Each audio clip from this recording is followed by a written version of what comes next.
the heavy metal community was rocked today by the shocking news that legendary guitarist and vocalist Dave Mustaine, founder of Megadeth, has been sentenced to life in prison with no chance of parole. Mustaine, a key figure in shaping thrash metal over nearly 40 years, has seen his remarkable career come to an abrupt and tragic end.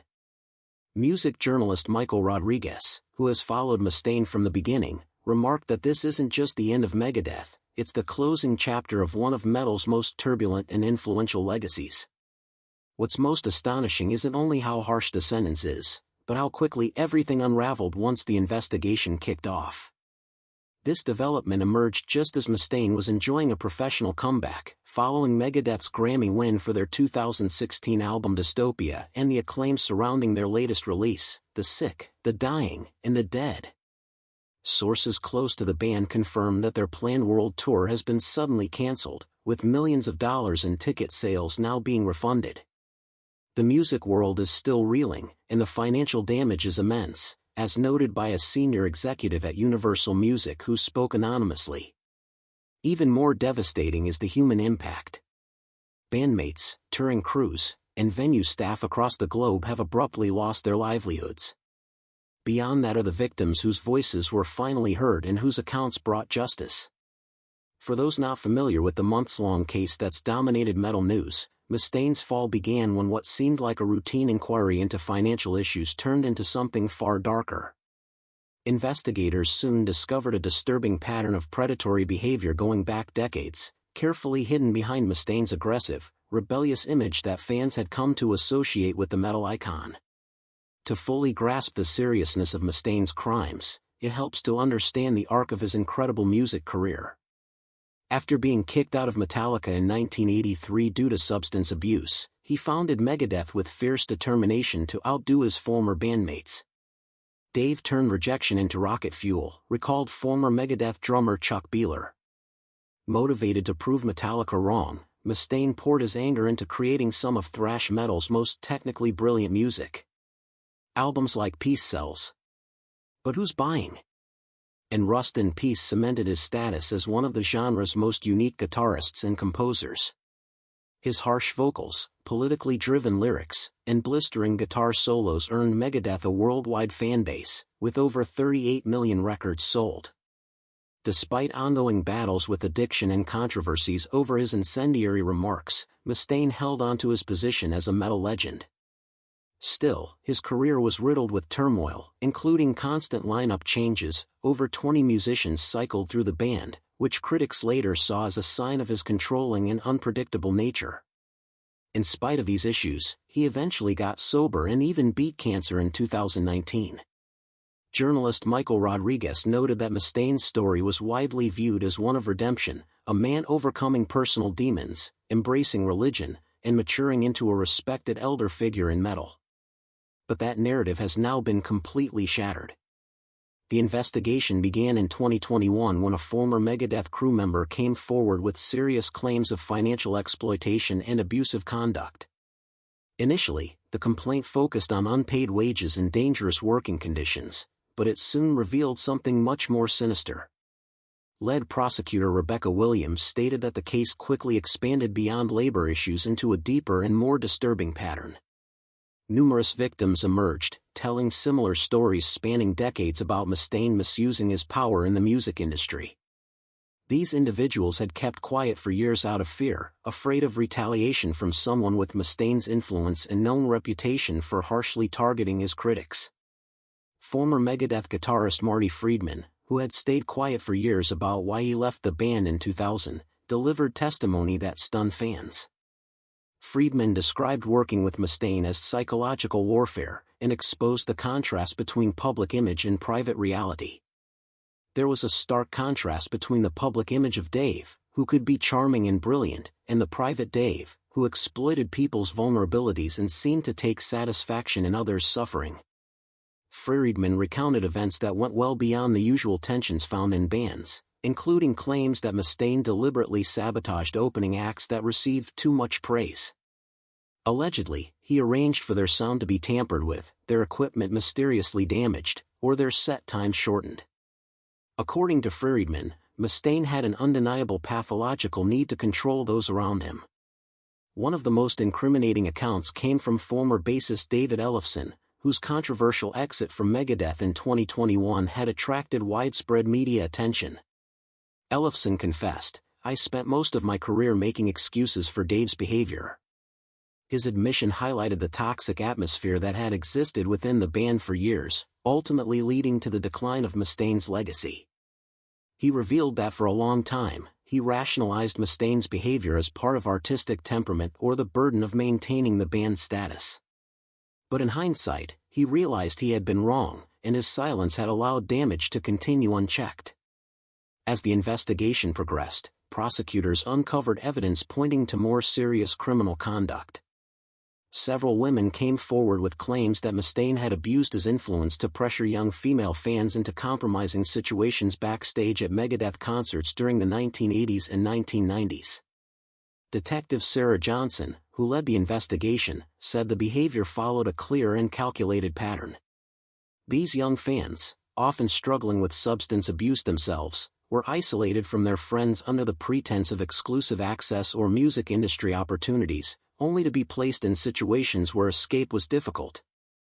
The prosecution submitted disturbing evidence, including backstage passes marked with coded notations, personal journal entries, and most disturbingly, a collection of Polaroid photographs found in a storage locker rented under a pseudonym tied to Mustaine. Digital forensic analysts confirmed that the photos, dating from 1987 to 2004, showed individuals who appeared to be either intoxicated or unaware they were being photographed. Prosecutor Rebecca Williams emphasized that this wasn't typical rock star excess.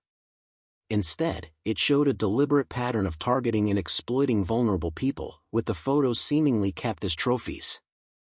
Former tour manager Ray Wilson added more detail about how this behavior was enabled and concealed. He described a system used by crew members that involved coded language and specific colored passes, signaling that many people were aware of what was going on. "Those of us who knew had to decide whether to stay silent or risk our careers," Wilson said. "I'll have to live with the choice I made for the rest of my life." The revelation shook the metal world, forcing many artists to confront the difference between the person they thought they knew and the disturbing reality being revealed in court. James Hetfield and Lars Ulrich of Metallica, who had a long and complex history with Mustaine, issued a joint statement reacting to the news. "We are devastated by what has come to light," it said. "Though our relationship with Dave has been complicated over the years, we never imagined the scale of the harm. We extend our deepest sympathy to the victims and encourage anyone with information to come forward." Kerry King of Slayer, who toured with Megadeth during the Big Four thrash metal concerts, also expressed shock in a press conference. "We all knew Dave could be difficult, that was just part of his reputation," King said. "But being difficult is very different from being a predator. If I had known the truth, I would have acted. That's what I'll carry with me now." The case sparked a wider reckoning in the metal scene, challenging long-standing attitudes that excused harmful behavior as part of the rock and roll lifestyle. In response, several major festivals and record labels quickly announced new backstage policies and created systems for reporting inappropriate conduct. Guitarist Kiko Loureiro, who joined Megadeth in 2015, shared his experience working with Dave Mustaine, describing him as strict but just and thoroughly professional. "The Dave I know is nothing like the man described in these accusations," Loureiro said in his testimony. "He gave me a shot when others had given up on him, and he always showed me respect." Mustaine himself appeared on the stand, his red hair now laced with gray, presenting a striking image. He firmly denied the most serious charges but admitted that his behavior had occasionally been harsh and intense. "I've never said I was perfect," Mustaine told the court. "I've struggled with addiction, I've said things I regret, and I've clashed with my bandmates. But I've never done what I'm accused of." These claims are either misunderstandings or calculated attacks by people with personal vendettas or financial motives. Despite his defense, the jury was not persuaded. After just 9 hours of deliberation, they returned a guilty verdict on all major charges. As the decision was announced, those in the courtroom watched Mustaine's demeanor shift rapidly, from self-assured to stunned, then to furious. It was like witnessing all the versions of him that had been described by witnesses coming to life at once, said courtroom reporter Michael Chen. The facade was gone, and for a moment, everyone saw exactly what the victims had been talking about. 3 days later, the sentencing brought another wave of emotion. Several victims gave emotional statements, sharing the lasting impact Mustaine had on their lives. One, identified as Jane Doe No. 3, spoke about her traumatic experience backstage at a 1993 concert, which led to years of substance use and deep trust issues. "I came to meet my musical idol and left with emotional scars that never healed," she said. "For years, I blamed myself, thinking I had done something to cause it. Only now, hearing others with similar stories, do I realize I was targeted and manipulated by someone who had mastered predatory behavior." When it was his turn to speak, Mustaine stood firm in his innocence, arguing that he was the target of a coordinated effort to destroy him. "I've made a lot of enemies because I speak out and refuse to follow the crowd," he claimed. "This is the price for my honesty. History will clear my name, even if this court won't." Judge Eleanor Ramirez, however, was unmoved. As she delivered the harshest possible sentence, she emphasized not only the gravity of the crimes but what she called a total lack of remorse and a strong chance of repeat behavior. "Mr. Mustaine, the evidence paints a clear picture of a deliberate, sustained pattern of abuse," she said. "You used your fame, influence, and fan loyalty as tools to harm others. There is no indication of remorse, nor any effort to acknowledge the pain you've caused." As Mustaine was taken away in handcuffs, the heavy metal community he helped shape for nearly 4 decades was left to confront the fallout. Music streaming platforms reported a noticeable drop in Megadeth plays, and radio stations across the globe removed the band's music from their rotations. The Rock and Roll Hall of Fame, which had never inducted Megadeth despite their legacy, confirmed that Mustaine would not be considered for future induction. For many loyal fans who had stuck by Mustaine through countless controversies and lineup changes, the verdict was devastating. Social media erupted with conflicting emotions, some in shock, others stating they had long felt something was off. "I've been into Megadeth since Peace Sells, but who's buying?" said longtime fan Robert Johnson. "I've defended Dave through it all. But after what came out in this trial, I don't see how anyone can still stand by him. It feels like realizing someone you loved lived a lie." Mustaine's downfall from thrash metal icon to convicted offender underscores crucial themes about power, responsibility, and the perils of idolizing celebrities without scrutiny. It shows that talent can coexist with deeply troubling actions and that the music industry has too often placed fame and profits above morality. More critically, it highlights how public figures can create personas that shield them from consequences, sometimes for decades. As one advocate for victims pointed out, the issue wasn't just Mustaine. It was an entire system that valued entertainment over safety, brilliance over decency, and often silenced the voices of victims as if they were just part of doing business. The case has ignited important discussions among fans, many now struggling with how to separate the music from the man. "Can I still enjoy Rust in peace knowing the truth?" one fan asked in a widely shared post.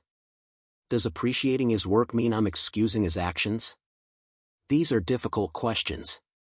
Experts in music and ethics have responded, mostly agreeing there's no one-size-fits-all answer. Cultural commentator Rebecca Torres explained, "Each person has to decide for themselves where they draw the line between art and artist.